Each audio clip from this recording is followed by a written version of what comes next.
So hello everyone, welcome to the tutorial session for this deep learning course. So I am Shrutimay Das. I am a fourth year PhD student from IIT Gandhinagar. So, uh, today is our first meeting, so maybe we can all introduce ourselves before going into the doubt clearing session. So we can go into doubt clearing sessions for the classes that we had, or we can also discuss any problems that you're having with the assignments.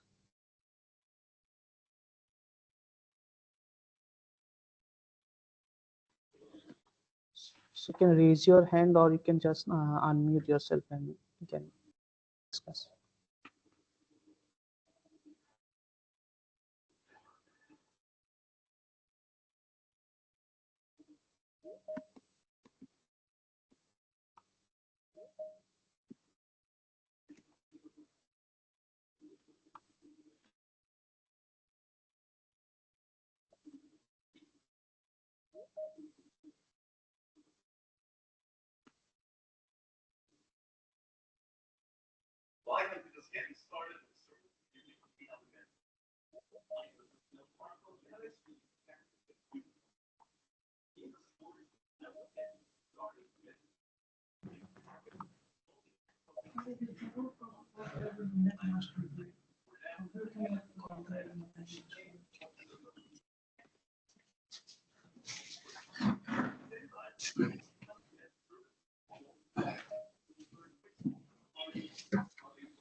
So is there a question? Someone asking something?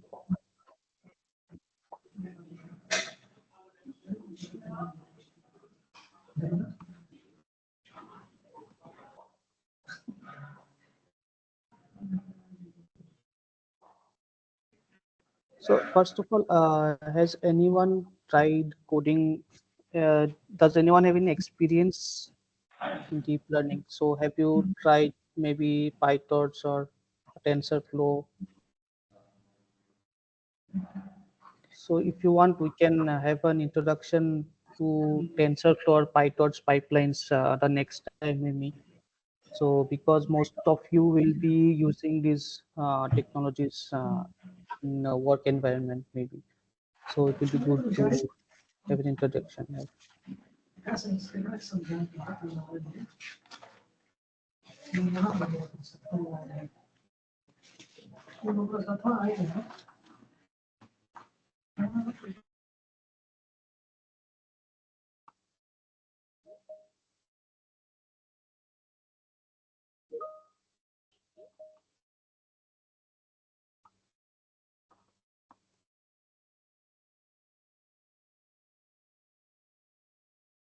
Yeah, so Aniket, so you have some experience in TensorFlow. Yeah, that is. So most of these things you will learn as you work on more and more models, right? So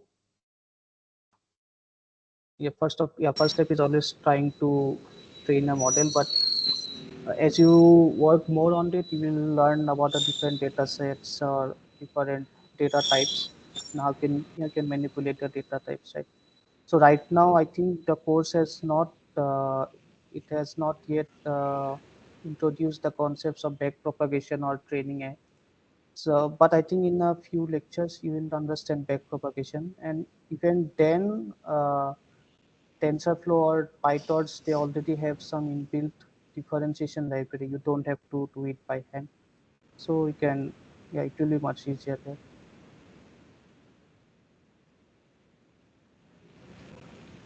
So this week does not cover much because this was an introductory week, but we got to see the perceptron algorithm. So if you have any doubts regarding the perceptron algorithm or the MP neurons that was being taught, we can discuss that. As the weeks go by, you will get to know more of the advanced or more interesting algorithms that we have.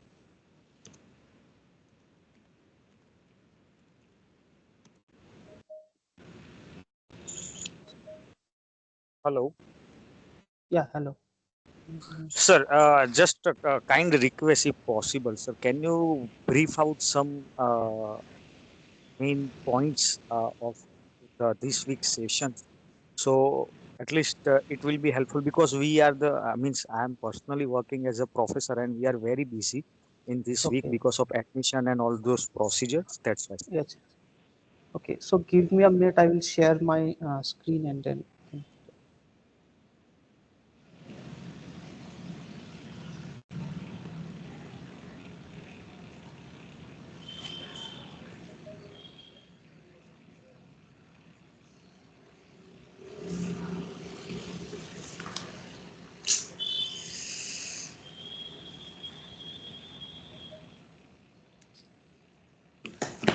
Give me a few.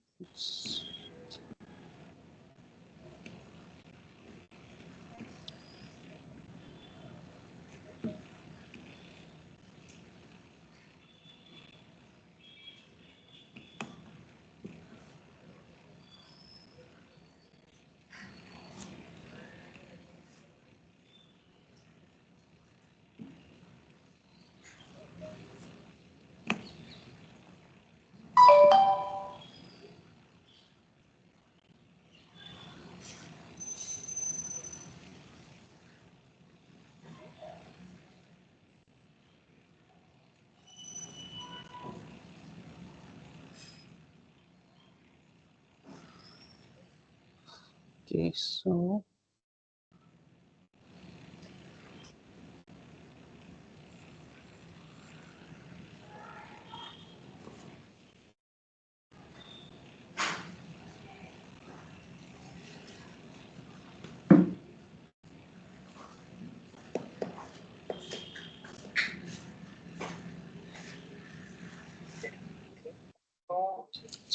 Hello. yeah, hello. Yeah, ఇది ఓ registration Yeah, చేయాలి. I'm sharing my screen. Uh, Yeah. చూసుకోండి.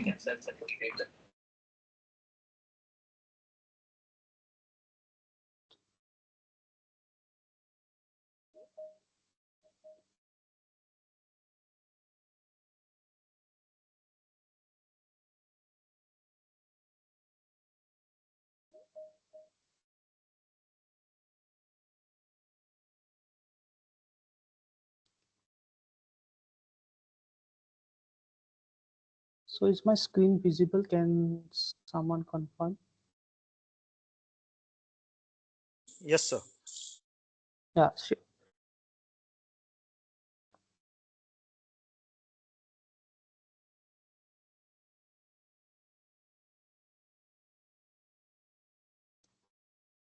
So this week so this was basically we covered some basics or some introduction to deep learning. So yeah, so in the first few chapters or first few modules, the professor he covered mostly the about the history of uh, neurons. So when you talk about deep learning, so deep learning is basically what is deep in deep learning? Deep is basically we have something called a neuron and we place one neuron after other. So we have some input here. Input goes to a set of neurons. So this is a set of neurons. So we have the input here, say a photo of a cat or a dog. It will go to a set of neurons, then it will go to another set of neurons in a different layer. And in this way, we have different number of layers. And then finally, we get some output, right? Suppose we want to say, given a cat or a dog, the image of a cat or a dog, we want to say whether a cat is present or a dog is present in that image. So when we say deep learning, deep comes from the fact that we have a deep network of layers, right? So that is the basic definition of deep learning. Now, when I go into each of these internal layer, so this, when if I say I take one layer here, and so this looks like something like this. It has a neuron here, it has a neuron here, and so on. So basically, when I say I have some cat input, say this is the input that we have. So this is an image of a cat, I say. Now, an image will have some colors, right? So suppose it's a cat. So it will have something, say a black color. It will have eyes. It will have some, say, teeth, and so on. So these are different features of a cat. If I ask you how do you describe a cat, so you can say the cat has pointy ears, a cat has black eyes, and so on. So these are said to be the features of a data point. So in this example, you are taking a cat, so it can be anything. So in the lecture, I think the professor mentioned about the decision whether you want to watch a movie or not. So if I ask you, do you want to watch a movie, so you will have different decisions you want to make, like do you like the movie, do you like the actor, and so on. So those are different features that you want to have. So once we have these features, we pass these features or into different neurons. So each of these unit is said to be a neuron. So once we keep one neuron on top of the other, so each of these forms one layer of the neural network. So that is why it is called a neural network, right? And then if we have multiple such layers, we have a deep neural network, or what we say as a deep learning. So in this lecture, yes, So, sir, individual neuron is processing each feature. yes, you can say that individual neuron is processing each feature. So because it is a deep network of many layers, the first layer will always work on the features of the input that you have. Say for cat, it will have features like colors, eyes. For your movie making decisions, you will have those different questions that you have. So the first layer of neurons will work on each of these features that we have. So the motivation for this word neuron comes from different biological discoveries that were made, I think, more than hundred years ago. So this first lecture, we got to know about the decision. We got to know about the discovery of this neuron, how neurons act in the biological sense, and whether we can mimic that activity for a computer. So can we also make the computer do things in a similar way that this neuron processes things? So in the lecture, you must have seen that a biological neuron, and when you talk about a biological neuron, it has different parts, like uh, so it will so suppose your neuron is something like this. So it will accept some input, say your sense organs will give some input. Say you touch a hot bottle of hot glass of water, it will say your water is hot or something like that. So inside this, it will process the inside this thing, it will process your whatever input you get, and then there is this action which will send messages to your biological system how to react to that. So if it is a hot bottle of water, you will remove your hand, right? So these neural networks, these deep neural networks, also are designed to work in a similar way. So you give it some input. Say here you give a cat image as an input. So here you have your neurons, layers of neurons, and if you ask the computers or if you ask your machine whether this image is that of a cat or not, so it will give you the output whether it is yes or no. So this is the basic flow of a neural network. So in this introductory lecture, we saw these different types of neurons. So are there we discussed something called the MP neuron. There's a maker of P neuron. Then we discussed about the perceptron algorithm. So perceptron algorithm is a very simple but very powerful definition of neurons. So if you go through the lectures, you will get to know this term. So we also saw the limitations. So we saw that the perceptron learning algorithm cannot distinguish between non-linearly separable data. So what I mean by that is, so if I have some points like this, so these are linearly separable because I can draw a line and say that this is positive and this is negative. But if I have points say like this, I cannot draw a line, right? So this is a non-linearly separable data.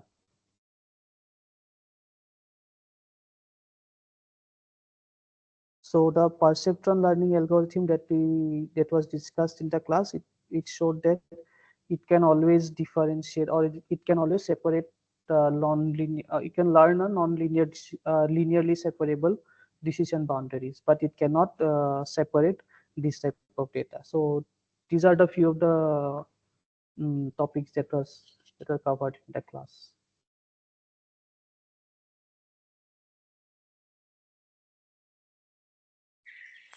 So to separate out non-linear data, we Hmm. can use this deep learning. Am Yes. I understood correct?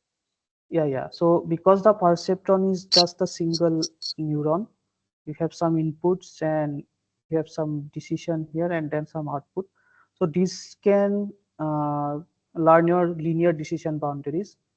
But if you have some non-linearity, say something like this, so then you need many layers of this type of neurons, and that is how deep learning. That is where the power of deep learning comes, because you have lots of these neurons and each of these neurons can learn a decision boundary. But if you combine each of these, suppose we have something, suppose here one neuron will learn a line something like this, another neuron will learn something like this, we have another neuron to learn something like this. So if you have say one, two, three, four, five different neurons, it can learn a decision boundary something like this or maybe something like this. So that is how the power of deep learning comes. Each neuron will learn one decision boundary, but if you combine a lot of them, so together they can learn a non-linear decision boundary.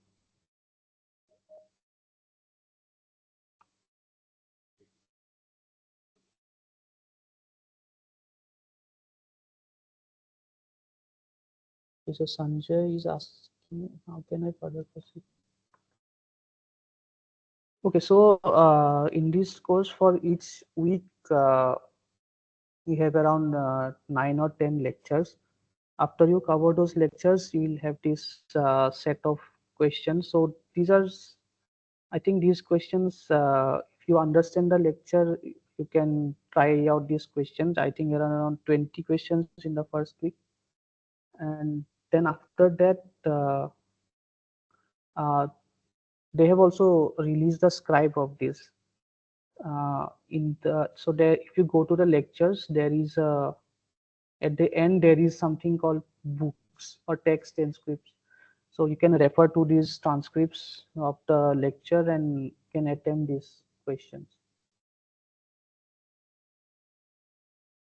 But you have to continue doing the class because otherwise you will lose track of this.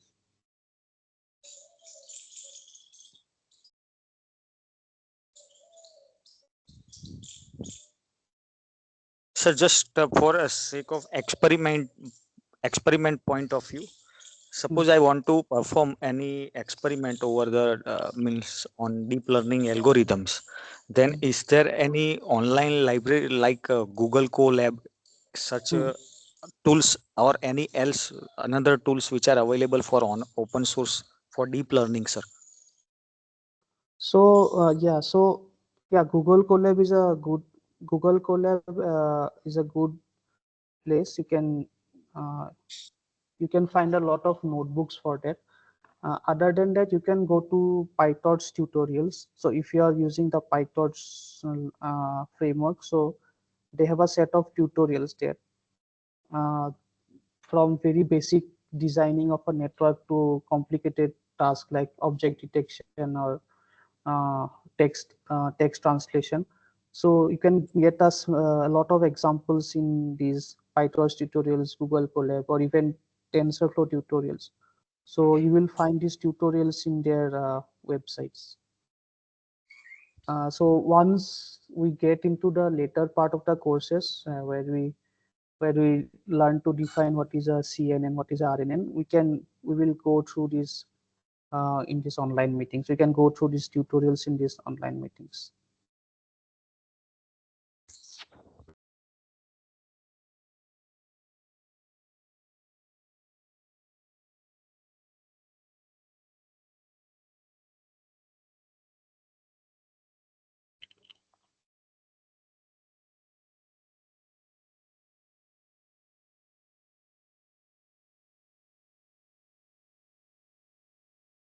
So have you done a machine learning course before this? Because it will be helpful, because a lot of concepts of machine learning will be used in this course. So you must have done a machine learning course.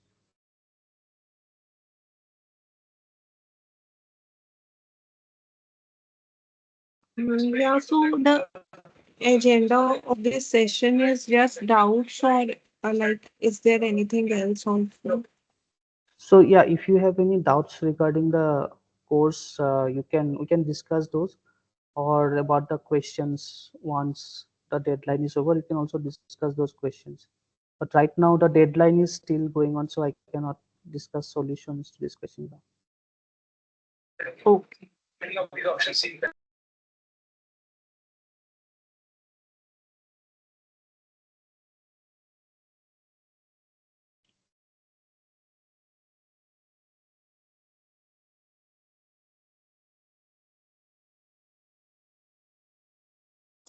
And it is, sir, compulsory.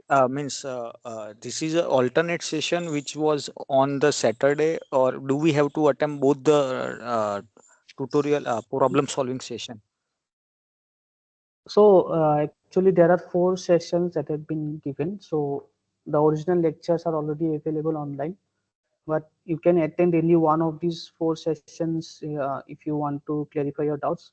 So each session might be similar, because we'll discuss doubts regarding this tutorial or these assignments, or doubts regarding the courses. So if you want, you can attend even one of them. Yeah. Hello.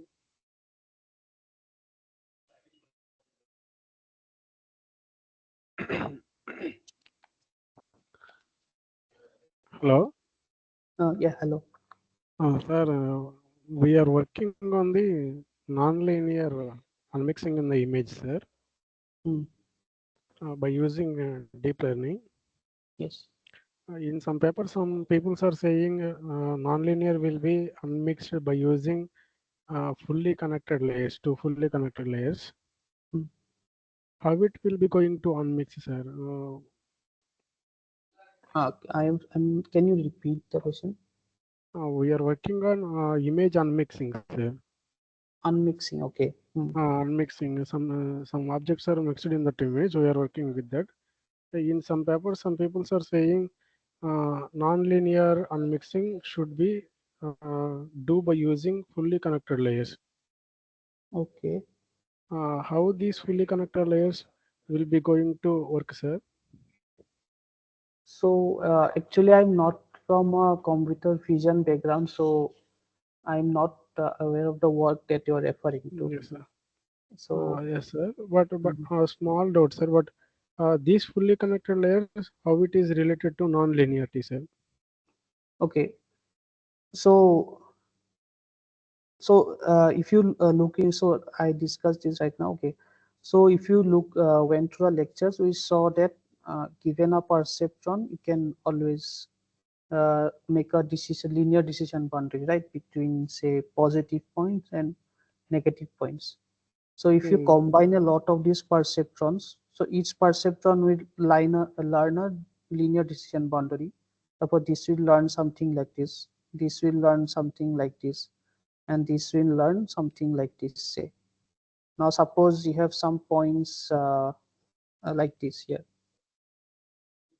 Yes, You sir. have some, okay, you have Okay, some okay. points. You have some points like this. So one perceptron will learn this line, another perceptron will learn this line.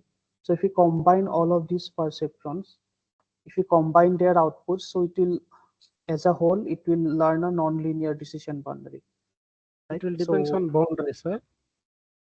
yeah, it depends on the type of your problem and it, Boundaries. boundaries. Yes. So if you are talking about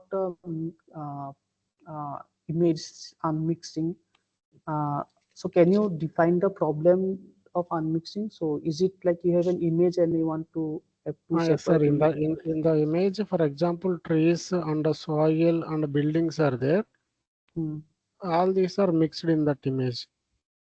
Okay. We need to separate all these things with the proper operation, proper function. Okay. So I give this image as an input, and in the output I will get image of a tree, image of building, and Uh, like that, yes, sir. right? So probably okay. So I'm not sure, but it will probably work like this. So given this image, so suppose you have a lot of images here.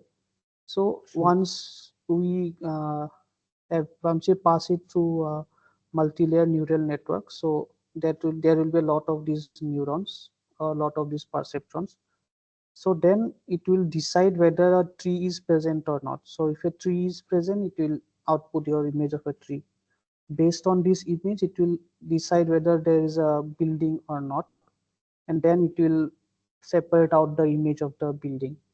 So Yes. I'm giving a very high level view of this. So basically, at each step, it will make a decision whether this is present or not. So based on the decision, it will give you the outputs. So rough, it Mm. is a very rough idea. Internally, it will be very different Yes, sir. from Yes, sir. this. Oh, thank you, sir.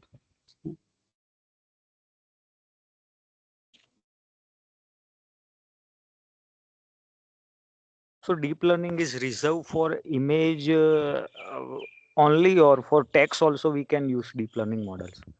No, it is not reserved for only images. You can use it for any type of information that you have. You can use it for text. It is used for audio signals. It is used for graphs. It can be used for anything. That because deep learning is basically a lot of linear algebra operations that are going on. So it depends on how you give the input. Once you are able to say that your input can be given as a form of a vector of numbers, so after that you can just pass it through a deep learning neural network that you have, and you can get any output that you want. So this is I think it will be covered in the next few classes, how to given any input, say audio, say speech, image or text or anything, you can just convert it to a form of vector, and then you can, once you have this vector, you can pass it to a neural network, and you can get your output from there. Thank you.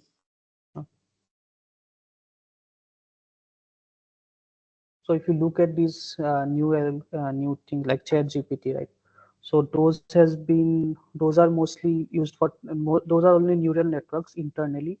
There are special type of neural networks called transformers, which will be covered in a later class. So the input to this neural network are text, because you write a text and they take the text as an input and then do some processing inside the neural network, and you get your output answer that they show. So that is a text base. So based on the type of input that you have, you'll have a different type of neural network. Say for images, you have CNNs.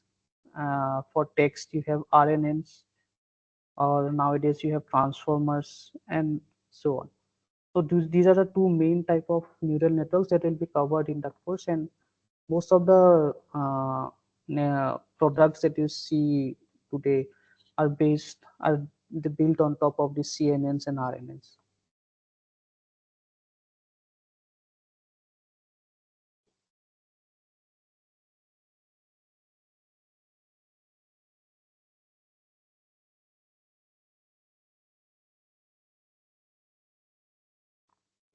Okay.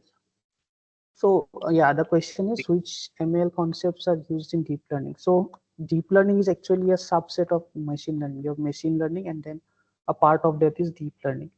So whenever you are doing deep learning, you are also doing machine learning, right? So in machine learning course, you must have gone through this concept of validation, or you have gone through this concept of overfitting or cross validation and so on, loss functions. So all of those concepts are also used in deep learning. So so in machine learning, you must have learned about, say, linear regression, or you must have learned about decision tree, right? So you give an input, you have a decision tree, and you get an output. So for deep learning, you are just substituting that decision tree or that linear regression with a neural network. So that is the only thing. But basically, it is a machine learning problem where your model that you're using is a neural network.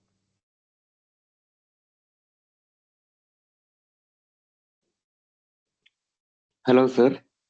Yes, hello. I'm audible, sir.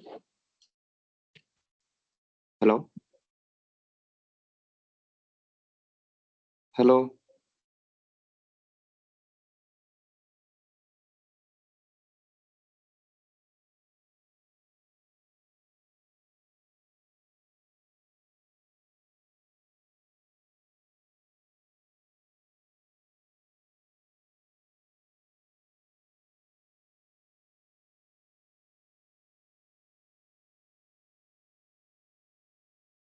Hello, sir. I'm audible right now.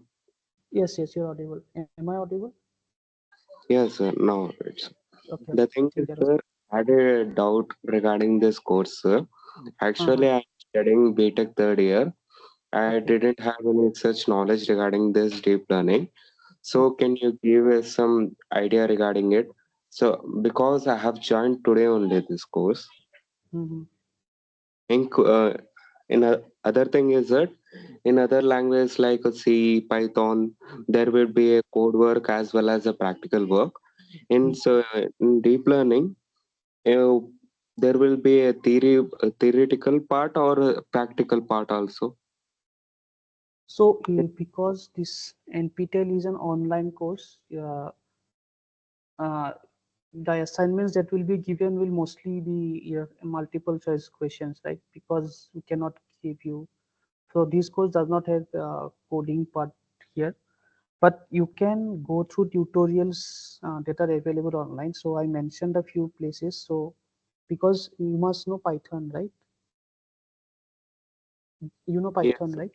Huh. yes, So if you know Python, you can learn PyTorch. So this is you can learn PyTorch. So PyTorch is basically a way to work with deep learning models using Python.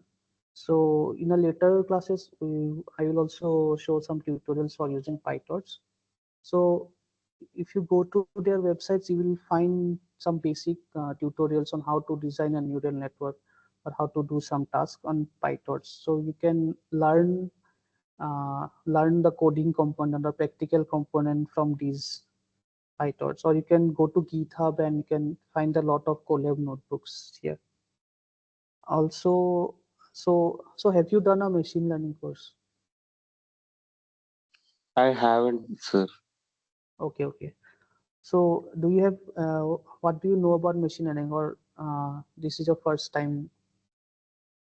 Uh, Yes, so the thing is that we will be training a model such that uh, it would be giving the results. yes, sure. So yeah, good. So let me try with a very basic example. So suppose I give you some things here, and I give you some things here, and suppose I say So suppose I say that these are your positive classes and these are your negative classes, right? Now, if I give you a point here, say, I'm not saying whether this point is black or red. So according to you, what should be this point? Is it a positive point or is it a negative point?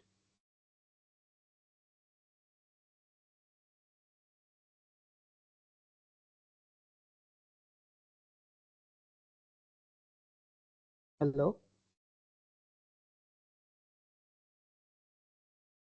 Yes, sir. Based upon the shape it has been, it will belong to the Okay. negative part. So I'll not say, okay, suppose it's like, so based on the shape, okay, or based on the location you save. So you see, because in this, what you're seeing is once,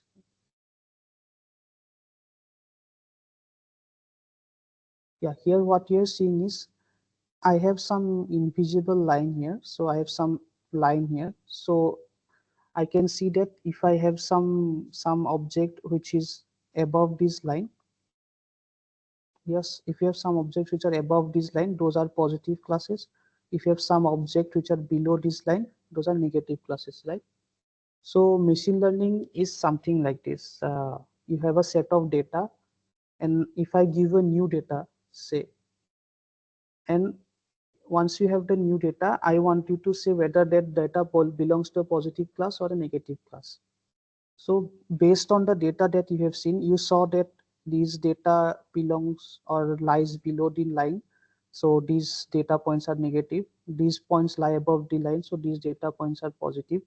So you know this result. And if I give you some unknown point, and I want you to say whether this is a negative point or a positive point. So because you observe that if a point lies below this line, it is a negative point, you say that this is a negative point, which is correct.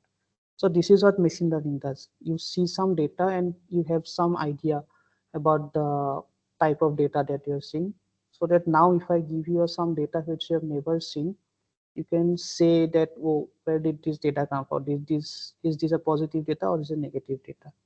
So that is a very basic, very rough idea of machine learning.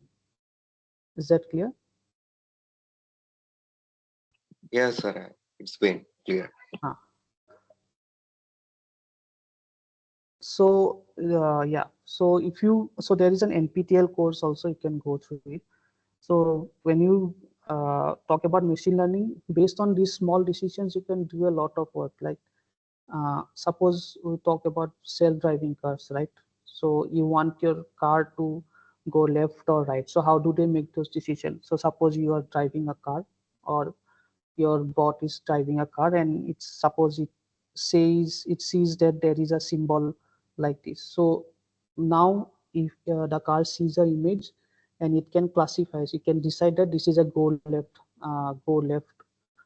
right symbol, so the car will take a right turn. So based on these simple decisions, whether this says right or this says left, based on this simple decision, the car can decide whether to go left or right.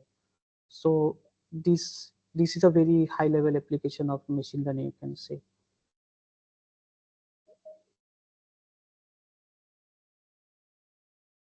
So there are so the task of machine learning is to learn these lines. So right, so you made the decision, but how do you know that this is the line that you have? It can also be this line, it can also be this line, or it can also be something like this, right? But will this be a good line to learn? Will this be a good, do you want to learn this line or do you want to learn this line?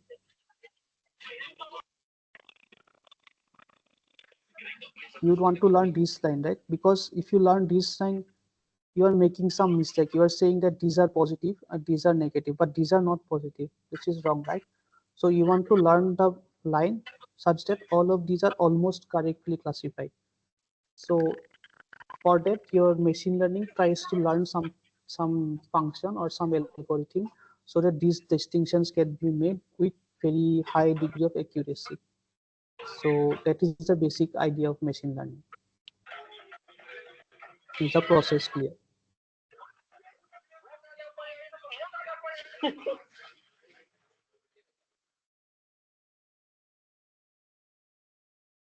Yes, Sujata, you have a question?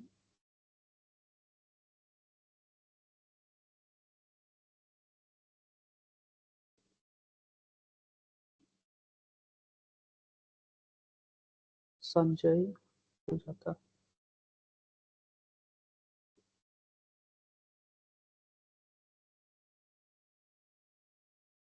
I can unmute and ask the question if you have a question.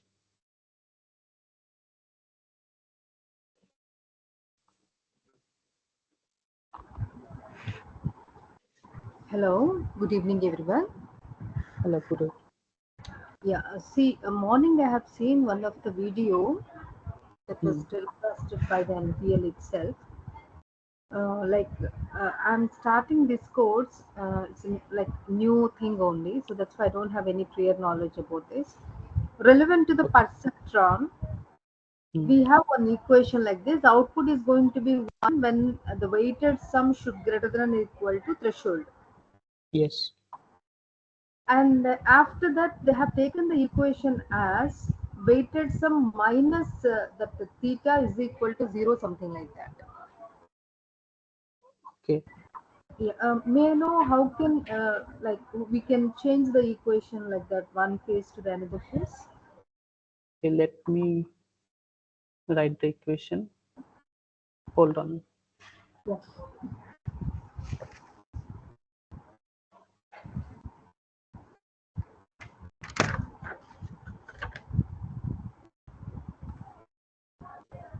And while listening the videos also, we have the option like asking a question, something like that.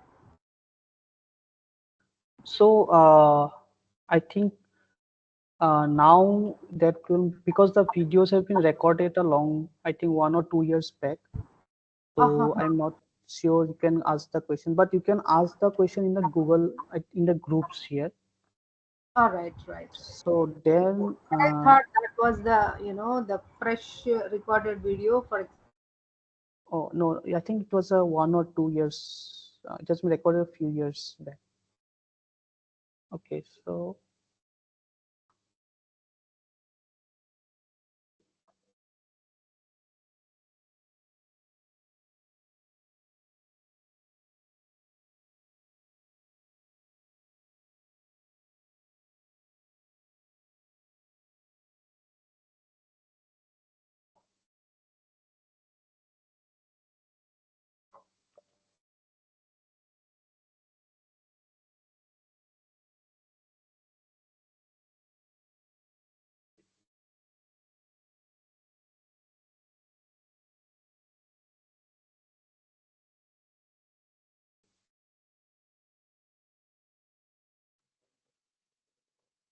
Hello.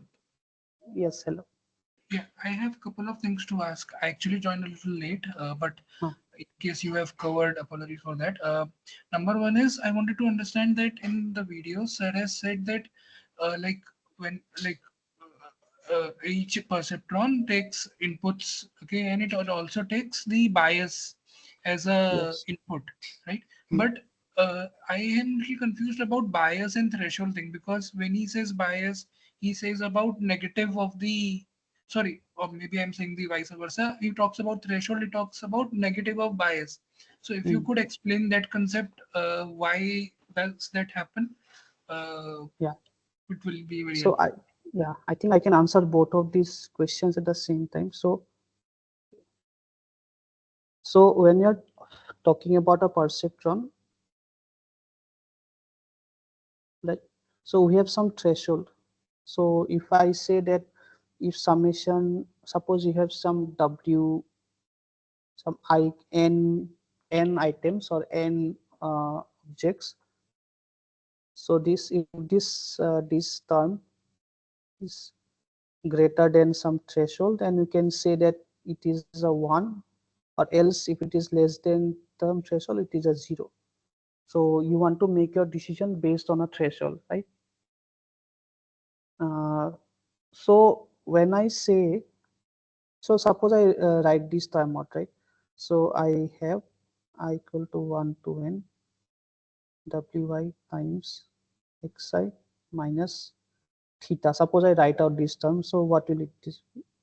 W1 x1 plus W2 x2 plus and so on, and we will have a plus W1 xn minus theta. This is clear, right? So what do you have here? So okay, I can also write it says this minus 1 into some theta, right? So what does this mean? So okay, so we will have this W1 xn plus minus 1 into theta. We can write it like this, right? So when you are talking about a perceptron, so how does our perceptron look like? You have x1, you have x2, and you have xn, right? And all of those in between, and you have say w1, you have w2, you have wn. And now if I talk about this threshold, so this, if I talk about this threshold, so if I write this equation like this, we can assume that we also have another input here, which we say is of weight minus 1 and whose value is theta. Is that clear? So we by default say that the weight is -1 and right? That's what. Okay. Initially we said that this weight is -1 and our value of this is theta. So this is said to be bias. Why this is said to be bias? So what is bias? Bias is if we have some idea about something, so we say that this is a bias. So initially if we have some idea, if we assume that if something is greater than theta, it will be a yes. If something is less than theta, it will be a 0. So theta is bias that we are giving, right? We're biasing based on this decision. So this is the bias that you have.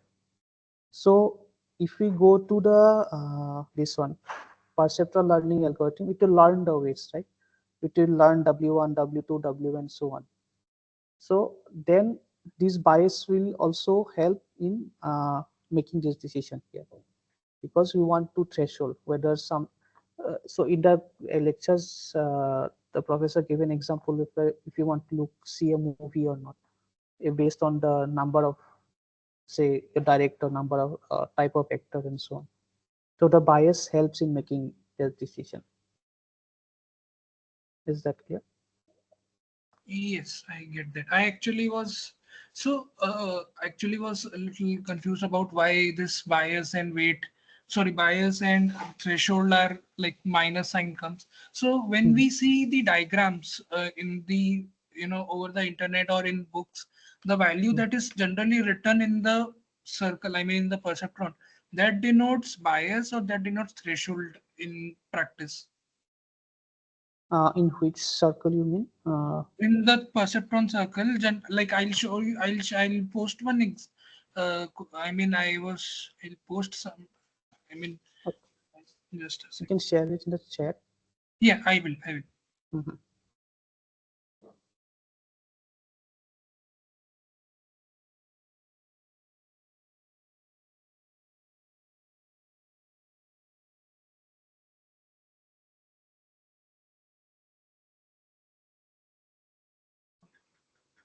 Hello.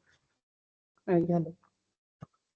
So I understood bias. Sir, can you explain threshold in a shorter form? Like I don't need to explain it more, just a one-liner. So okay.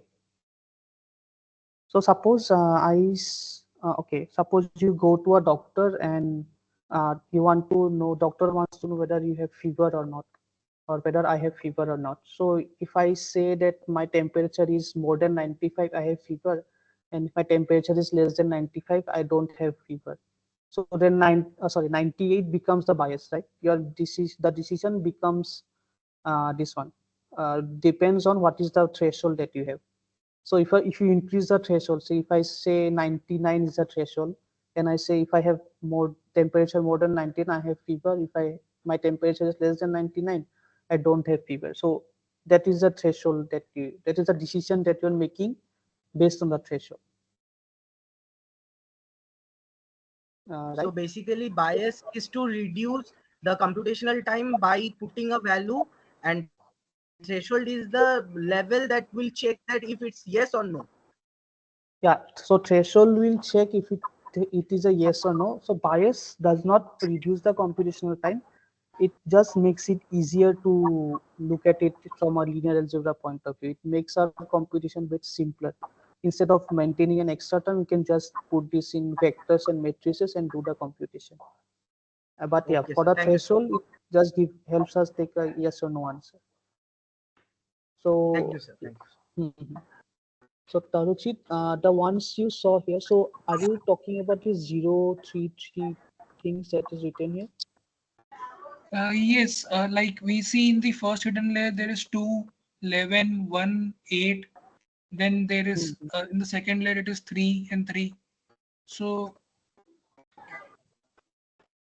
So, so this is a bit confusing. I am not sure what this. I'm not sure if there is any in caption or not. But I guess. so sir, just wanted to know, like in general, when we draw the perceptrons, or in Uh-huh, general, when we put the, in like the resources that are available over the internet, uh-huh, in that, I mean, if suppose the threshold value or the bias value has to be represented, it will be represented as an input like x1, x2, or it will, like we see in this diagram in the circle, we see the values. okay. So if so, where suppose I draw a neural network here, right? So this is my input, and I have some. This is the first hidden layer that I have here.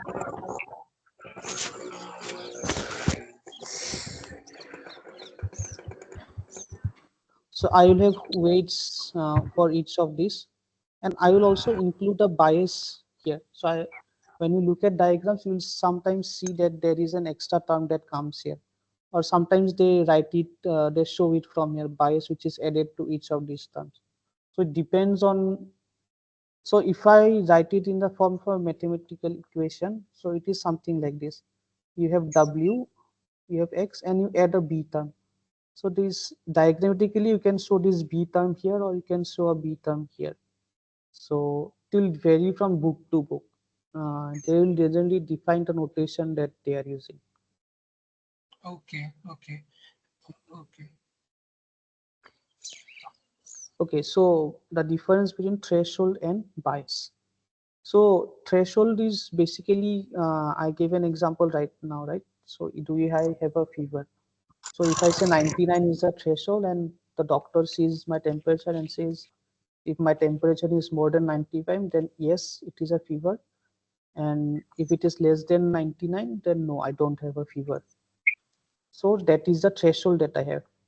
Now bias is how do I come about this value of 99? So the doctor must have seen in his experience that 99 is a good threshold to keep. So that is the bias that the doctor have. If you go to a different doctor, he may say that 98 is the threshold that you have. So that is the bias of the doctor. So different doctors will may try to. So this is not biologically true, but I'm just giving an example. So different doctors may have different thresholds for them. So that is the bias that you have. Based on the bias, you will have different thresholds. It's a difference here. So, hello, sir. Yeah, hello. Sir, when I learned personally from the different YouTube channels, sir, about regarding machine learning. Mhm. When I am learning machine learning, um, there is no any persons will clarify did clarify the bias and the variance. Mhm. Till now, I am confusing with what is the meaning of bias and what is the meaning of variance, which is Okay. related with our real examples, sir. Mhm. Can you please say, So sir? okay. So bias and variance, it comes from machine learning. So for that example, so I will give a simple example. Mm, so suppose you are preparing for an exam and suppose you memorize all the questions, right? So if a new question comes, it may be possible that you do not know the answer to that question, because if there are 100 questions that are given in a book, you will know only the answers to that 100 questions, but if a 101st question comes, it is possible you do not learn that question. So that means you memorize all the questions, but you are not able to uh, answer a new question. So in machine learning also something like this happens. So if you are, there are a lot of data available, your model will try to learn everything from that data, but if you give some unseen data, it will not be able to learn learn this thing. So this thing is called overfitting. This thing is called overfitting. Now, what is when I say overfitting? So if when you're talking about machine learning, there are two things to see. So one is training loss. Training loss is how good your model is trying to learn from the given data. So if you're memorizing everything about the given data, so if you're memorizing everything about the training data, so then your training loss will it be high or will it be low?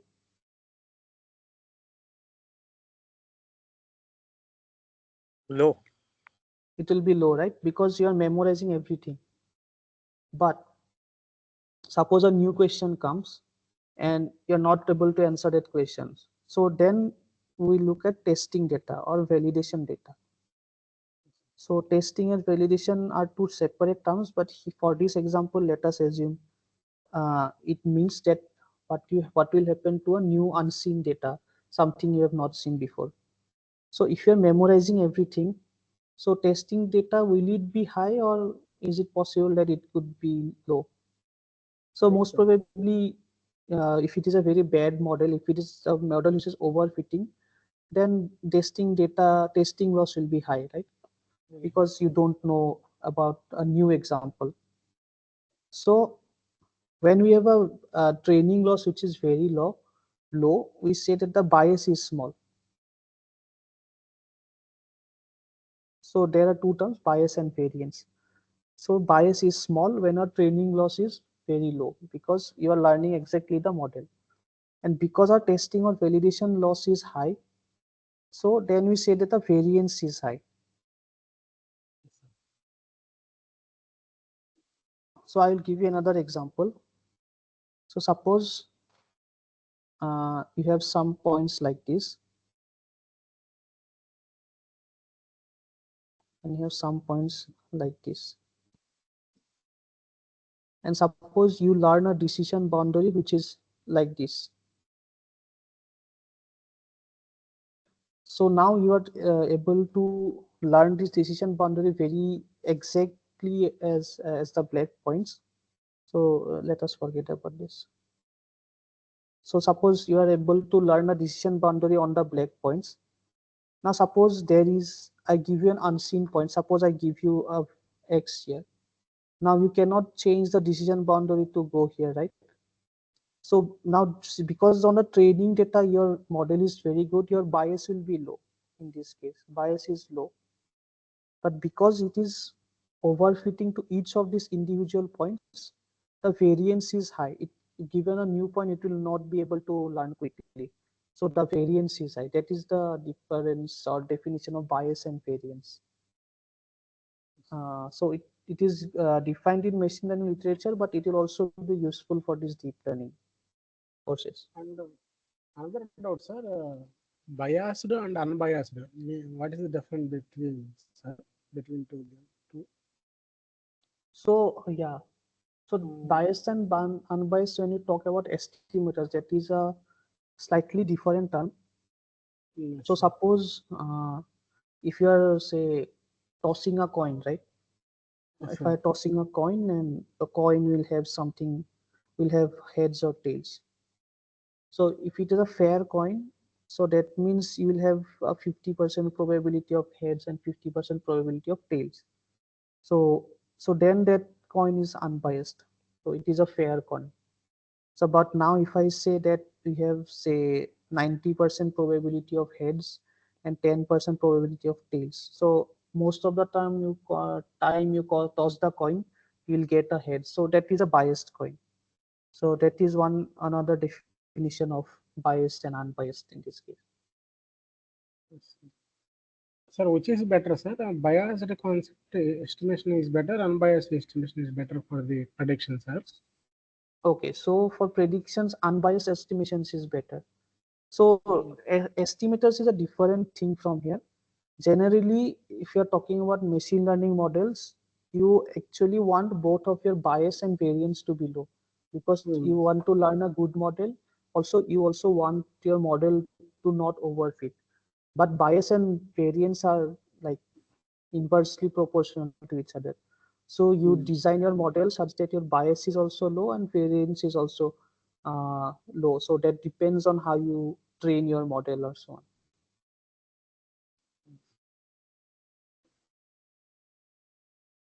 Is that clear? Sir, Huh. Yes. sir, why we write is bias is small or bias is low? Is there no model that can be trained where bias is zero, like which is not biased at all? Okay. So this example that I showed you. So this example here, the bias is zero because there is no training error, right? You are exactly learning the training data, but given a test data, you will not. So this is a test data set. Your training data will not be able to predict on the test data. So generally, we don't want your bias to be zero because we get the problem of overfitting in this case.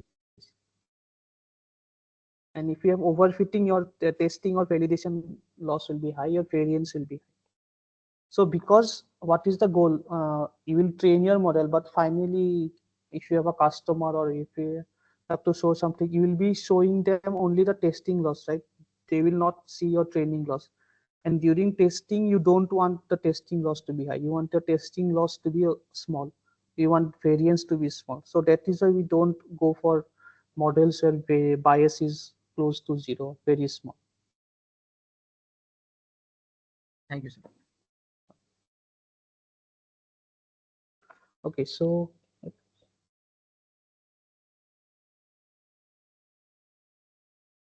there is a question in the chat. How many neurons are needed in each hidden layer? So, sir, the question is basically because, like, you talked about one, linear classifier where one side we had positive points, on the other side we had negative points, and you told that this is how we try to understand the decision boundary. However, uh, if there is suppose there is a they like it is not linearly separable, and we learned that perceptron helps us to overcome that. But Yes.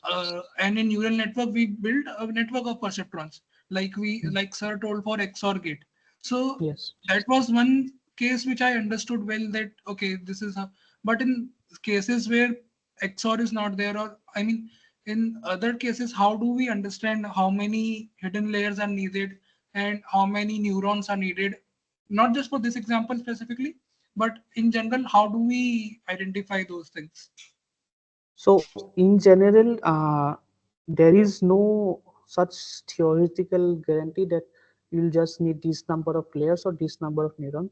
So if you have gone through machine learning, you must have heard about hyperparameter tuning, right?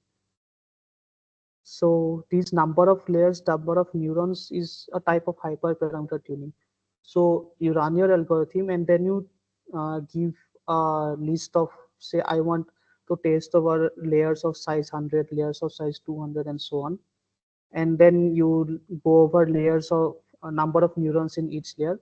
So each of these is a hyperparameter. So I was talking about the validation loss here, right? So, okay, whenever you are doing machine learning, you'll be given a data. So you will divide it into train, test, and validation. So what are these? So you will test your data on the, or you will train your data on the training data. So now you will vary your hyperparameters. You will say use different type number of layers, different number of neurons, and try to check the validation loss. So whichever setting gives you the minimum validation loss or the best validation loss, so you say that that is the best model that you have for this data, and you use this best model for your testing. So it depends from problems to problems. Say for images, so there are different data sets which will have, say, hundreds of thousands of neurons, or some simple data sets will have, say, only a one or two layer neural network. So it all depends from problem to problem. So if you have seen, if you've gone through news about ChatGPT, they say that it is a billion parameter model. So this billion parameter, how does it come about? So each neuron has associated with it a weight, right? So billion parameters means there are a billion weights that have been there in the neural network inside, say, ChatGPT or Gemini or Llama. So it depends from problem to problem. So the common convention is that the more number of neurons you give, the better results you have, but that is not always the case.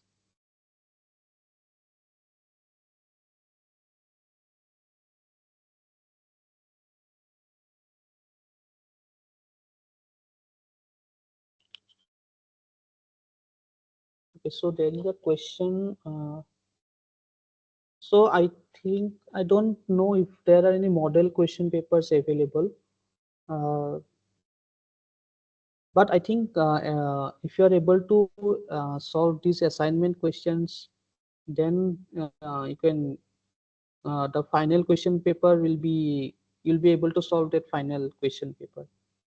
But you have to try these assignment questions yourself. Of course, we will discuss the solutions later, but you can try solve. You have to try these assignment questions. Then you can easily solve. You'll be able to solve the final question paper.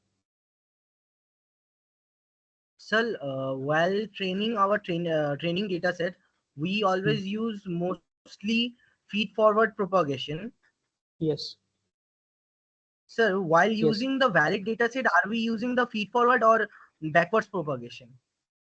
No, no. While using the validation, we're only doing feed forward. So back propagation is only for training the model. You go forward, so you have some neural network. You do a feed forward. You calculate some loss. You calculate some gradient. So in the course, sir mentioned about gradient descent, right? So you calculate some gradients, and based on the gradients, you update the weights that you have. Update the weights. So this updating this is called a back propagation algorithm. It will be covered in detail later. So this back propagation is only for the training part. For validation, you just do a feed forward pass of the you just do a feed forward pass. You don't need to do back propagation. Okay, sir. Thank you, sir.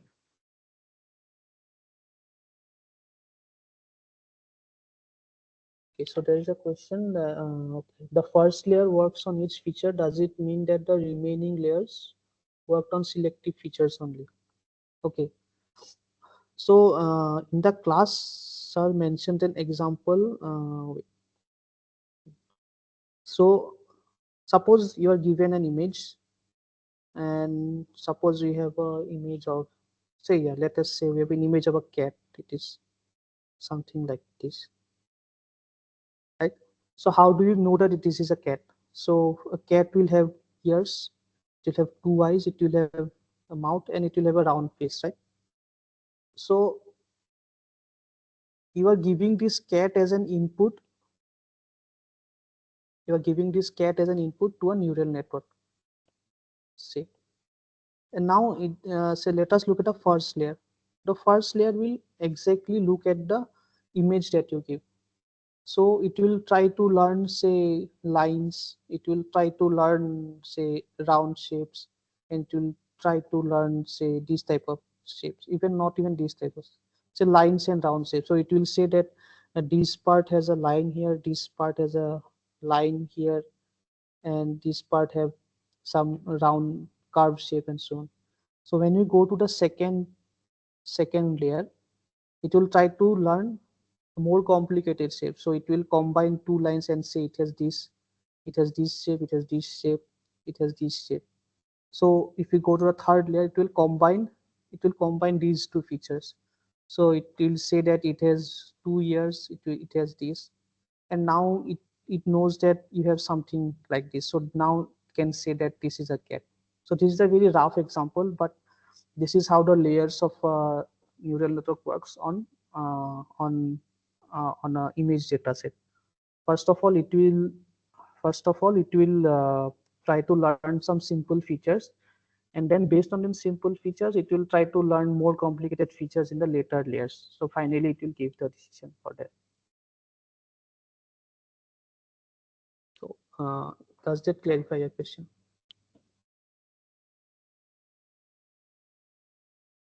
So I'll be sharing the link of this live session. I think you will be able to, this link will be shared in the discussion channel later on. So you can view these sessions there.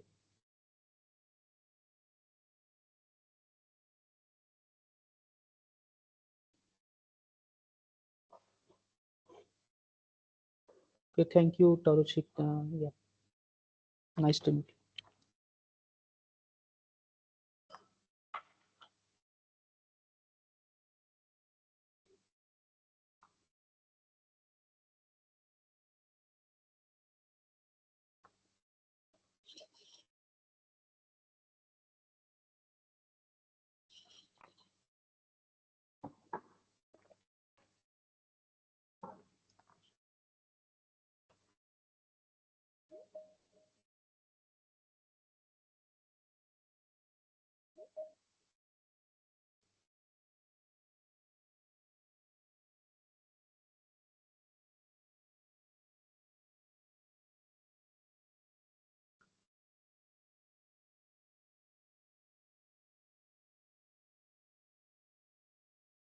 So Sujata is asking, do you know the exact number of layers? So we cannot say beforehand how many layers we want.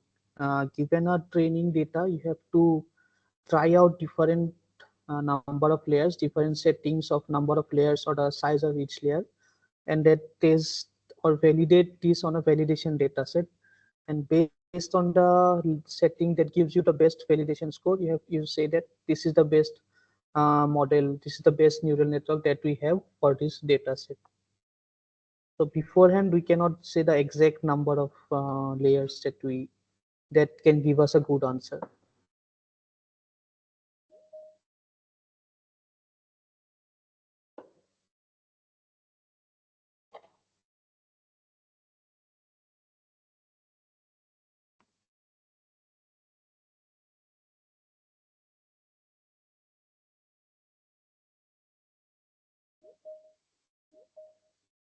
Okay, so this is a good question actually. How do you adjust the weights in back propagation? Sorry. Okay. So before going into back propagation, so it has not been covered in the class yet. So we saw the perceptron algorithm, right?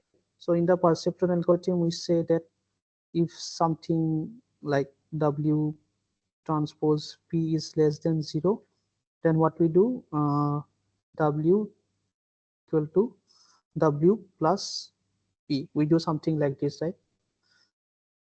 So what we are doing here is, because we say that there is some error, there, so we correct the weights, right? We correct the weights by adding this P in for the perceptron algorithm. So backpropagation algorithm it works on a similar case. So there is this algorithm called the gradient descent algorithm, right? So it will be covered in the later lecture. I will just give a brief overview of it. So, what is the goal of training? So the goal of training is to minimize your loss. You want the lowest possible loss that your model can have. So suppose your loss looks something like this, right? So ideally, what do you want? You want to learn. So here on the on this axis we have the weights. Say for example, for this weight we have this loss. For this weight you have this loss, right? So ideally you want to go something here. So this is your, suppose, the best weight that you have, and this will give you the lowest loss. So the goal of learning a neural network or training a neural network is to get this WOPT, right? So how do you go there? So suppose you start something somewhere here.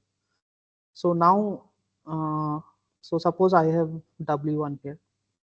So can someone say if I have W1 here and I want to go to WOPT, so go, should I add to W1 or should I subtract from W1?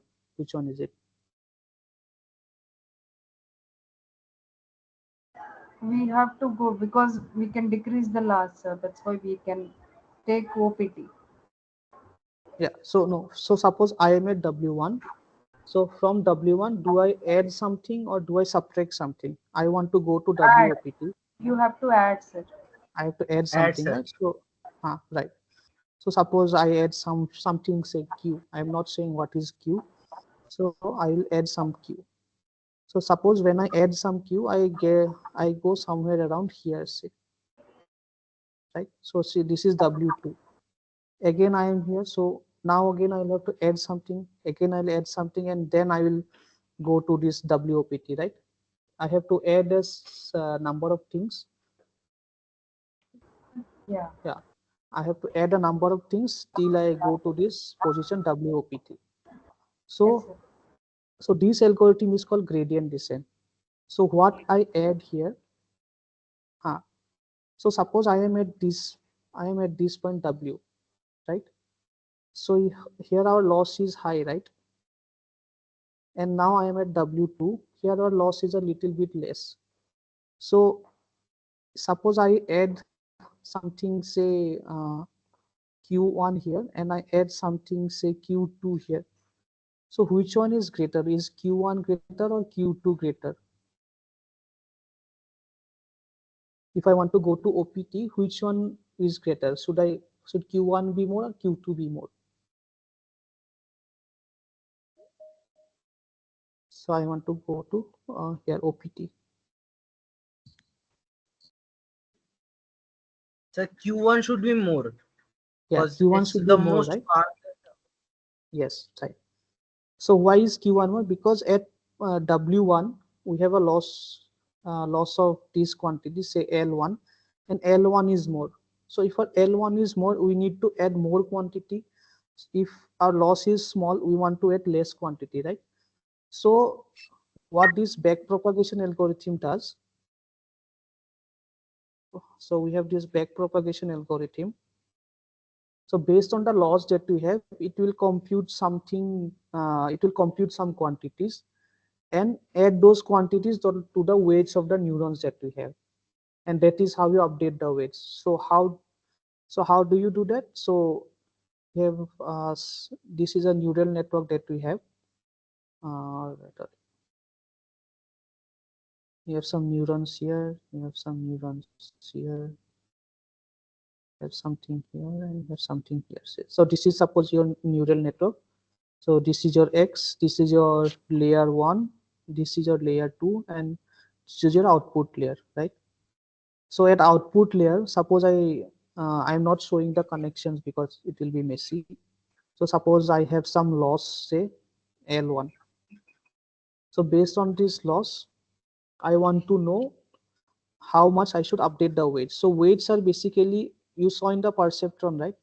So in the perceptron, how was the perceptron? So you have X1, you have W1, you have X2, you have W2, and you have Xn, you have Wn. And the perceptron algorithm tries to learn these weights. So here each of these is a perceptron. So it will have weights for each of these connections. So it will have weight here, it will have a weight here. So say 1, 2, 3, and each of these will have say 3 connections. So there will be like 15 weights in this layer, and another say 5 into 3, 15 weights in this layer, and another 3 into 2, 6. So 15 plus 15 plus 6, that is, so in total you have 36 weights in this layer. You have to learn 36 weights. So how do you update each of these weights? You do this back propagation. So you calculate the loss. Based on the loss, you update each of these weights by calculating something called a gradient. So this will be covered in the next class or next few classes. So I'm not going to details on this. And based on this gradient, you will update these weights, and then you will continue training till you get to something such as WOPT. So is this roughly Okay.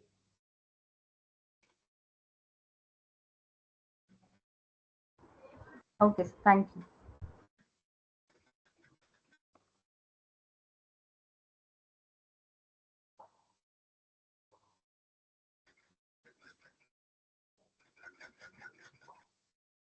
Another good question. So before that, there was another question. How to split a data set into train, test, and validation. Okay. So in machine learning, given a data set, so you should always split your data set. So suppose you have 10,000 points in your data set. You say that your 7,000 points are for training. You can use any number. But for this example, I say that I have 7,000 training data. I have say 2,000 validation data and 1,000 test data, right? So what does this training data do? So this training data, it is for training the model, train the model. So in this case, we have a neural network, and given a neural network, how do you train? You train using this back propagation algorithm. So for this, I am using say 7,000 data points. Okay, it's okay, fine. So now we discussed a few minutes before that we do not know what is the number of layers to use. We do not know what is the number of neurons to use. So that is a hyperparameter. You want to see which is the best setting. So based on different settings, so if take setting 1, say I use three hidden layers and 3 hidden layers, and I train a model. Based on this, I run the model on the validation data set, and it will give some validation loss. Okay, so it will give us a validation loss one. So on a different setting, so suppose my setting 2 says that I am using 10 hidden layers. So I train the model on these 10 hidden layers, and I get another validation loss, and so on. Suppose I have say 10 settings, and in 10 settings I have different validation loss, 10 different validation loss, right? So now based on this validation data set, I have 10 different validation loss. So now I will select the validation loss which is the minimum. Suppose I say that validation loss 5 is the minimum out of all of these 10. So if I say that validation loss 5 is the minimum, then I get to know that the setting 5 that we have is the best model that we have. Right? So suppose setting 5 says that we need 16 hidden layers. So because this gives a minimum hidden loss, I will take this to be the best model. So I'll take setting 5 to be the best model. And based on this setting 5, I will test it on the test data. So that is the function of the train set, validation set, and test set. Lakshman, is this clear?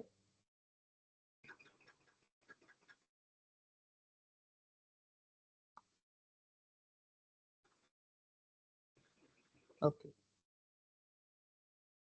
So yeah, so next question is on activation function. Okay. So going for the activation function, so we have to go back to threshold, right?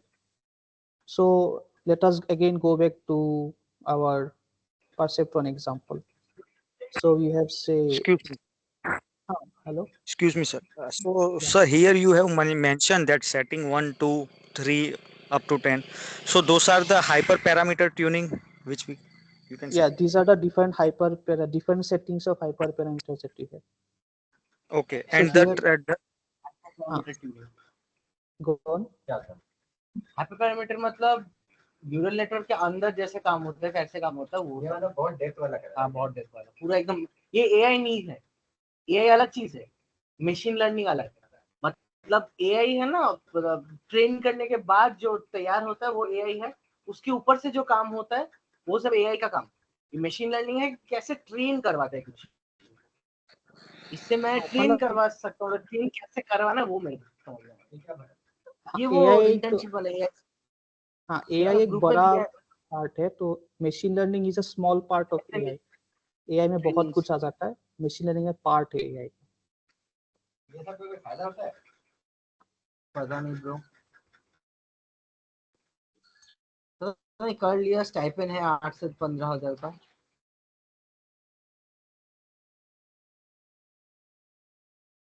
देख बोल तो रहा है।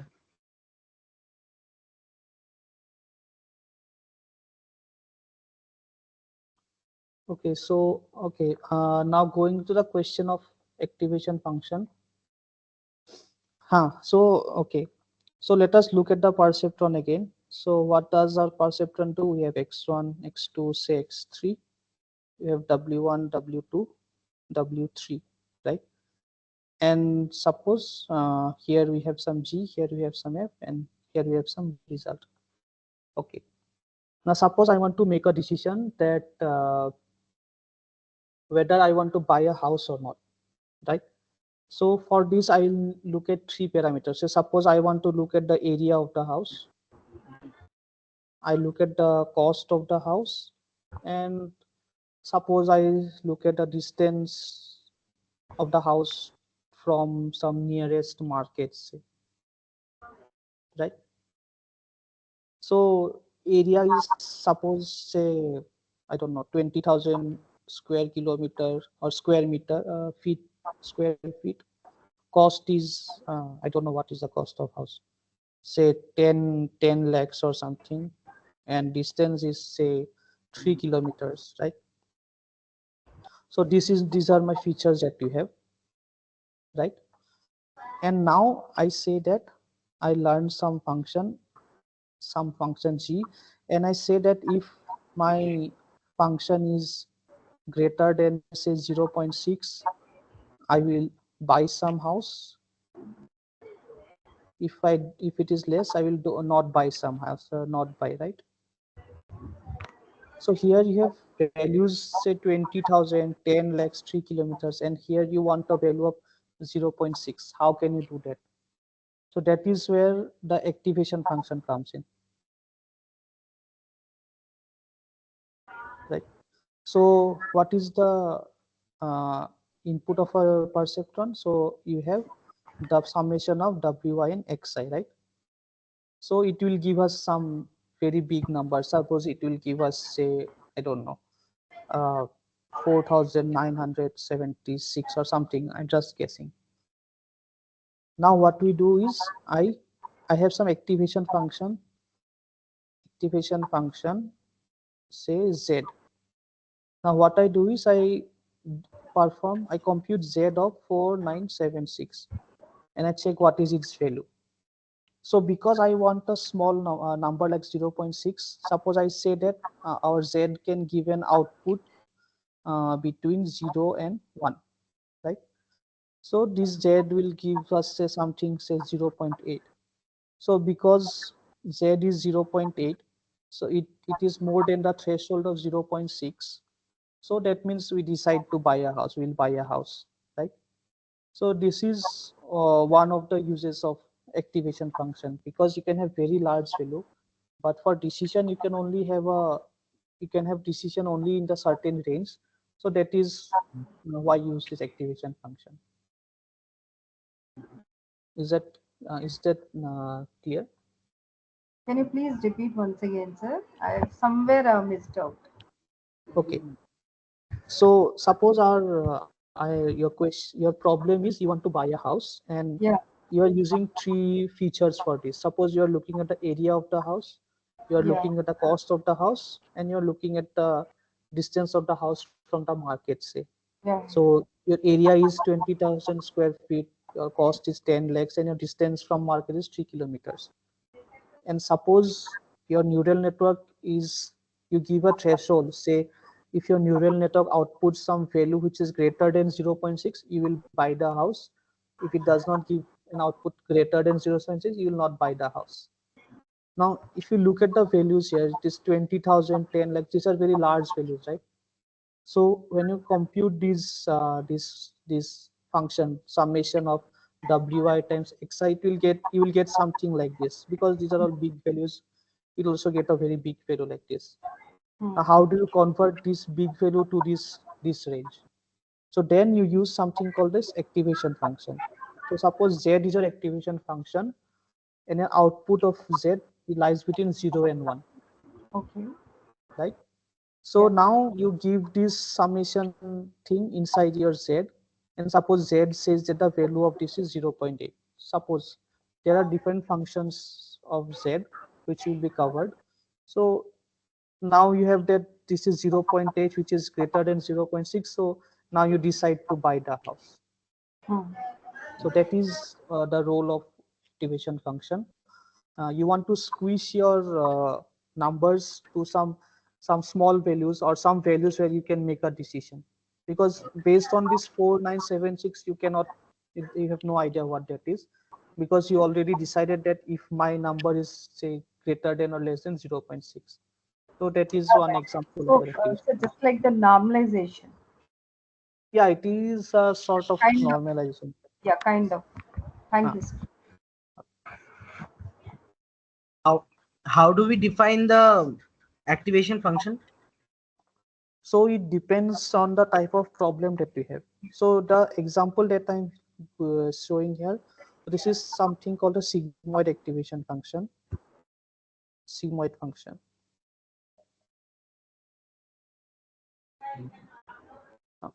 So the sigmoid function, it gives you a number between, so that's this sigma, it lies between 0 and 1.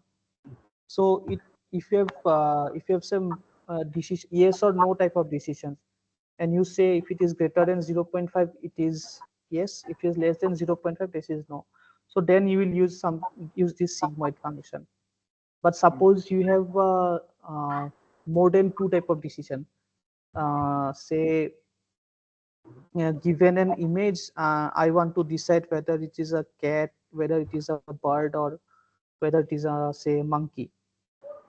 So then you cannot use sigmoid because it will only give 0 and 1. So then use something called a softmax function. You will get to know this later on. So then softmax function will give you a probability. Suppose it will say the probability of cat is 0.3, this is 0.6, and this is 0.1. So you see that the probability of bird is the largest, so that your image is a bird. Or there are other activation functions also.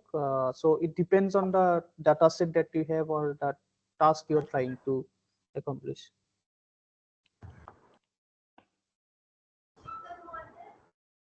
Thank you so much.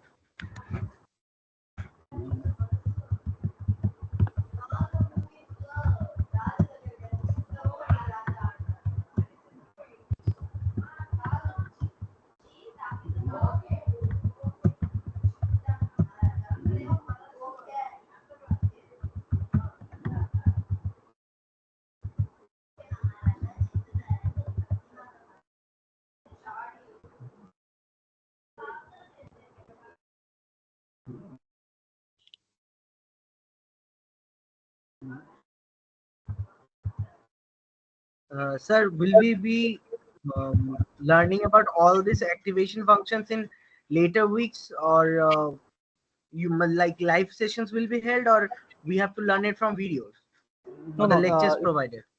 this will all be covered in the, I think next, I think these things will be covered in week 3, I think.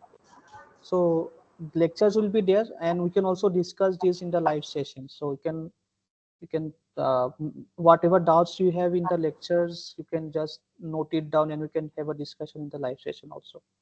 All these things will be discovered there. Okay, sir.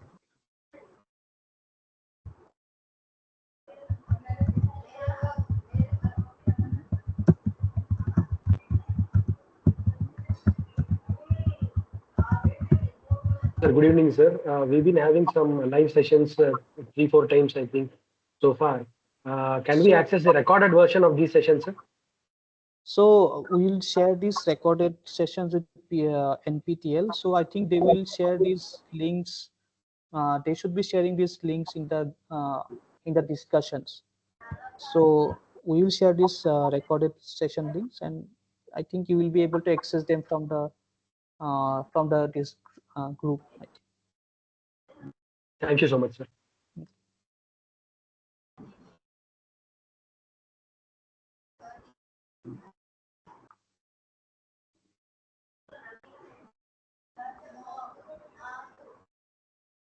So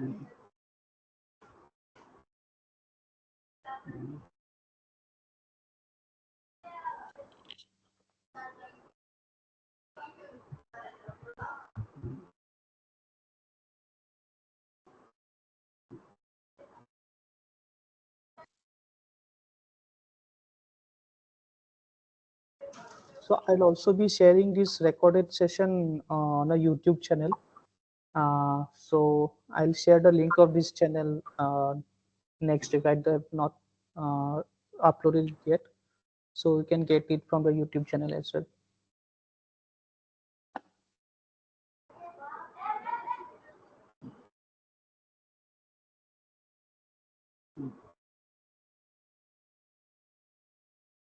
Okay, so yeah, so these are the times for the recorded session. So I'll again be having this session next Tuesday at this same time.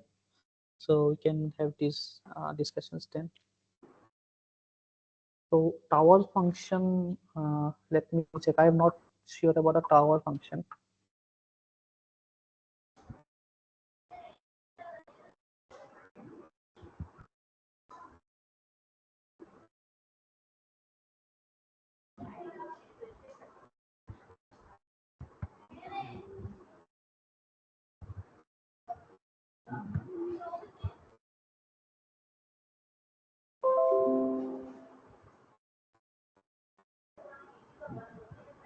Okay, I have. Let me see.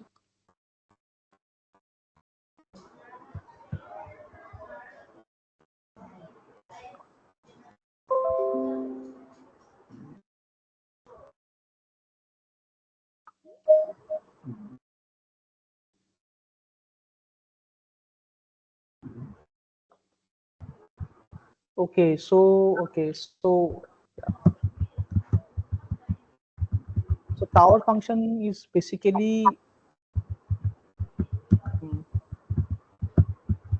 so suppose if you if you remember your basic when you learn differentiation in high school, so you must have seen something like this, right? So you have some function here, and I want to approximate this function. I cannot have this whole function, so I say that I have some small function here, I have some small function here, here, here, and so on. So that is, I have some here, here.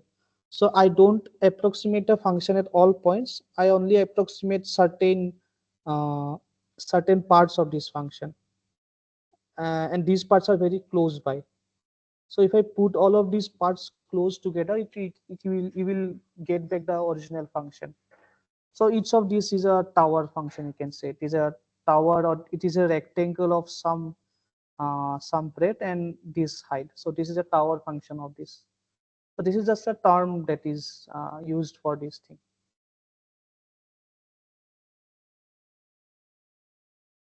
Satish, you have a question?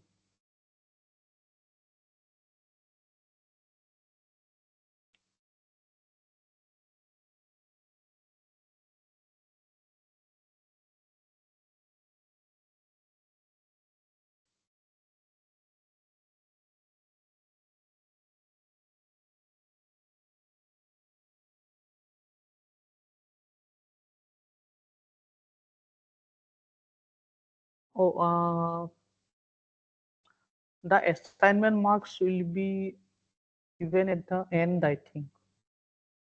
I'm not sure. You can just ask mail NPTEL regarding this. Because we do not check the assignments. They are checked automatically, or I think you will know it once you submit it. So within 1 week. So I'm not sure about that feature.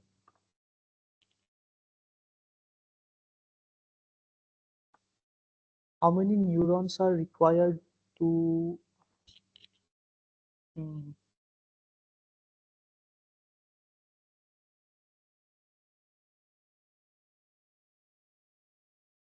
So, so tower function is basically each of these signal. So finally, you want to learn this function, right? So, mm, so the more number of neurons that you have, the more number of this. So suppose you have this curve. If I have say only 3 neurons, so you will only have say something here, something here, something here. But this is not a good way. So if I if I if I if I remove this thing, you will have something like this. But if I add more and more tower functions, say like this, there is more and more number of neurons. So you see, you are getting that curve here. So more number of neurons, more closely you will able to uh, approximate the function that you have. Actually, sir, this is a question in the assignment, second assignment. This was a question like if there are Oh, 250 tower functions, so how, like I was not able to understand this. Like okay. basically, in the lecture, it was given that two, if we make two perceptrons Hmm, and we give two like two inputs to them, and when we hmm. differentiate, when we take a difference of them, we get one tower function. So as per my Yes. understanding, if there are 250 tower functions we want to make, so should we, like, we need 250 neurons, 500 neurons, or Oh, so 501? There was one there. Then, okay. like, I'm not able I to solve okay, this okay. question. So if this is a assignment question, I'm not allowed to No, no, discuss before I'm the just deadline. like, Uh I'm huh. not saying to you give the, like, what I'm asking is if I want to make one tower function, Uh huh. So you ठीक है need ना? two There are neurons for that. Hmm. so we need two neurons or we need three neurons, like, because we have to subtract these two outputs also, then we get one tower function. So Hmm, this is hmm, my hmm. question, like indirectly. It's Okay, like okay. whether I need three or two Hmm, this hmm. two neurons or three neurons. This is my question actually, because I'm So not able to like, this is not available in the literature also anywhere in the on. I have to search Google also. This tower function as such is not given anywhere. So yeah. where should I solve my problem?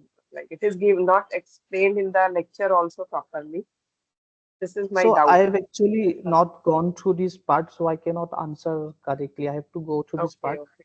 and the deadline for this will be later. So It is next 7th of next week I August. can discuss this. Like, this is just one, this doubt Uh-huh. is, rest I have solved the question assignment. Just have this Okay, one doubt. Like, okay, just for one tower function, how many neurons are required? okay. So I have not gone through. Actually, I have not gone through this Okay. part. So once I go through Or this, we maybe can discuss this. okay, okay, thank you.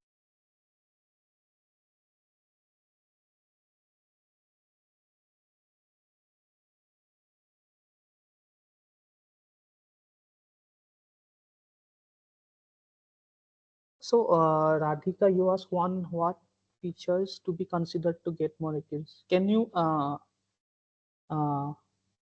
because as an input you give all the features and the neural network learns which features to which are the features are the best to select from, like we saw in this cat image, right? Uh, so this cat image will have a lot of features, but it cat these features, the ears, the eyes, the mouth.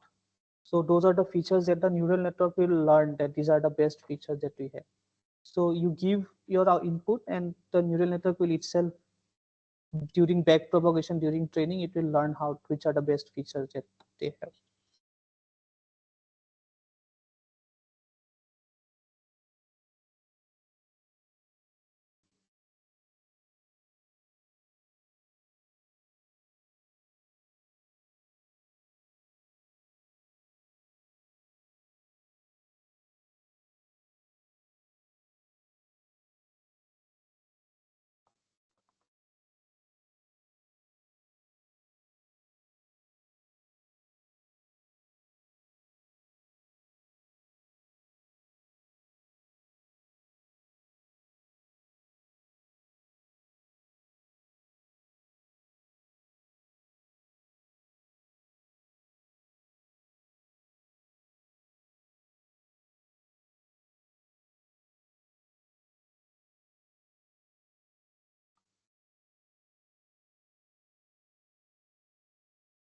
Yes, here.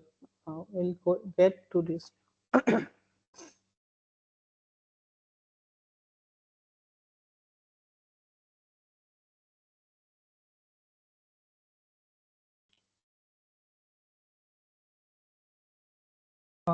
You mean this one?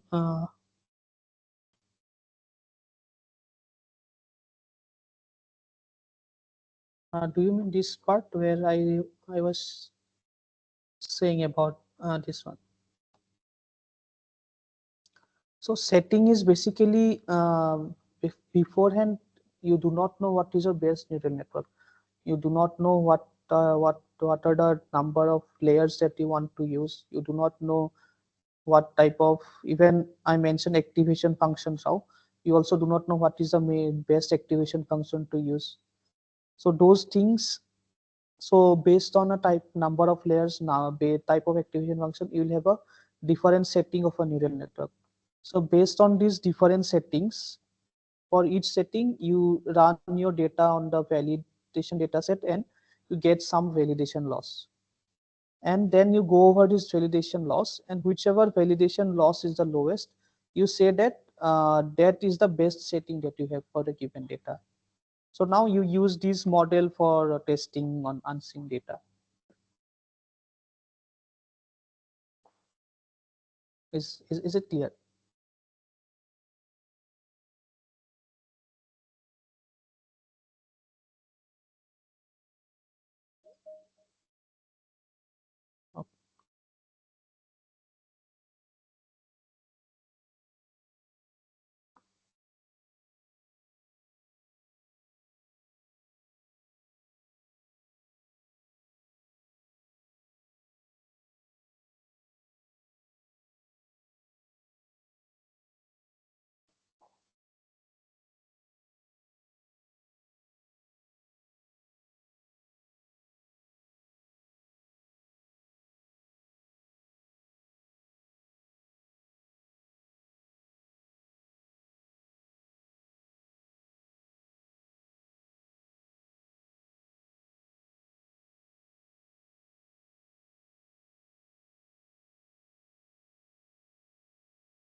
Yeah, sure, we'll meet again on next Tuesday.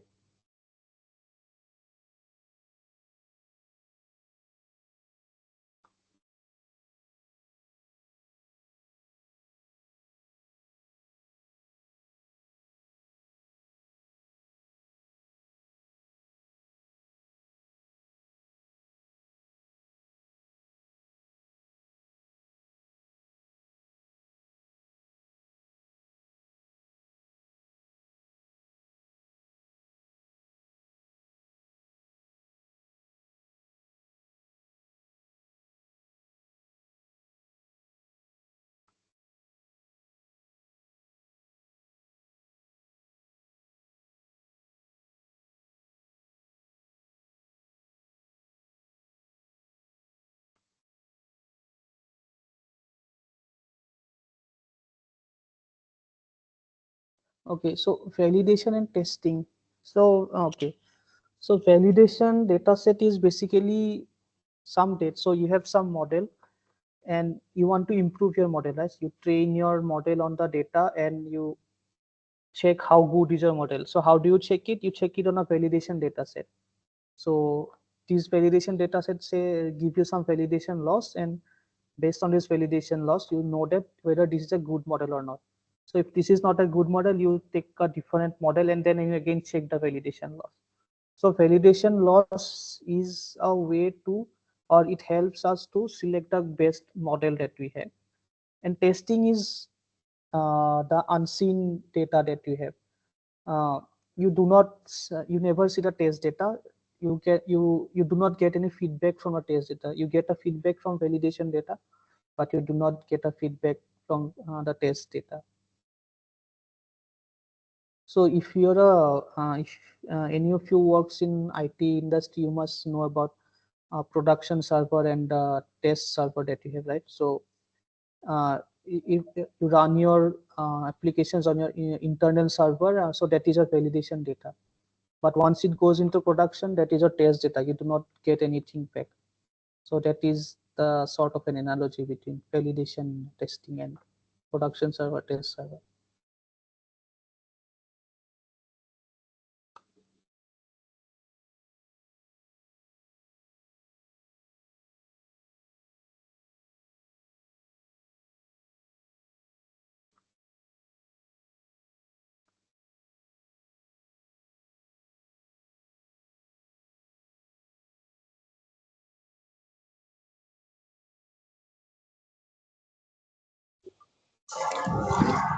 Sir, Yes, hello.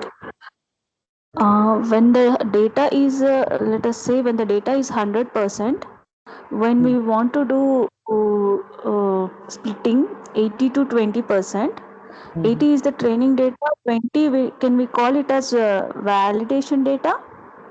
So it depends on you. So you have 80 and 20.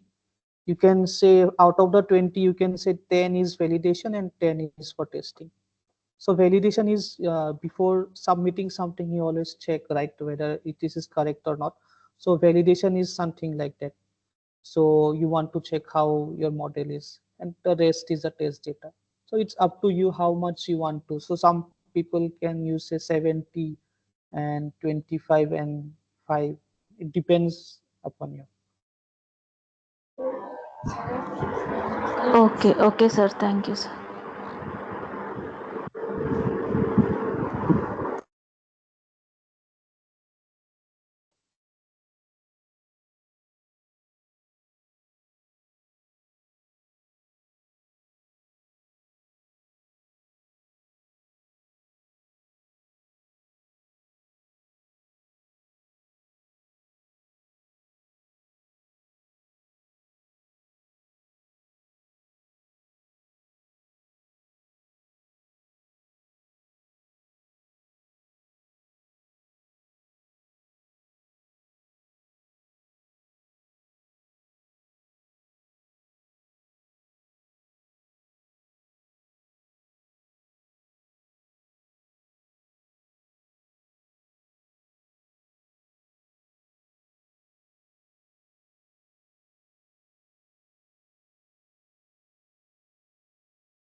Okay, learning rate.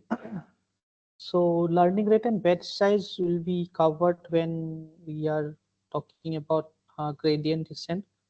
But basically learning rate is, so suppose you are at this point, right? Okay. You're at this point. So learning rate is how much you want to move. So suppose you want to move like this, or suppose you want to move like this.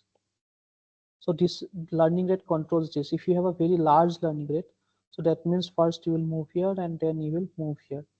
If you have a small learning rate, you will move very small. So this is your learning rate.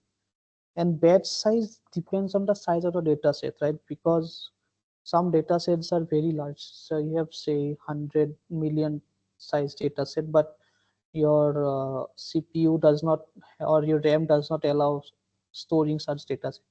So what you will do is, you will, instead of 100 million, you will have some small batches. Say you will have 1000 images, and then other 1000, then another 1000. So you divide your data into small batches, and you train your model on each of these batches. So batch size controls that things. So these are the basic terms. This will be covered when we cover gradient descent in the later part of the course.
So the question is, if we choose the best model based on validation data, it may not work properly in testing data.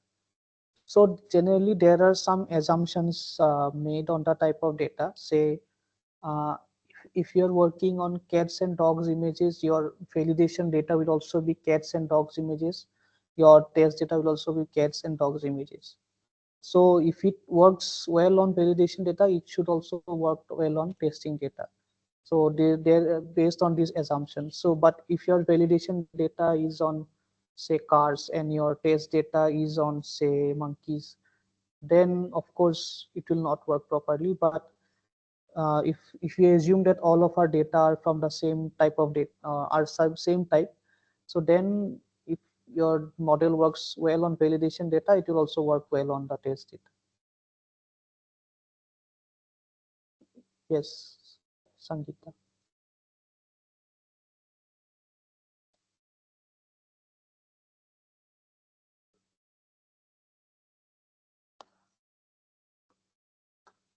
So we can so we are over time, so we can meet again next week. And yeah, we if you have any problems we want to discuss regarding the assignments, we can have a discussion on those, or if you have any more doubts, you can note those down and you can have those discussions. You can leave the chat.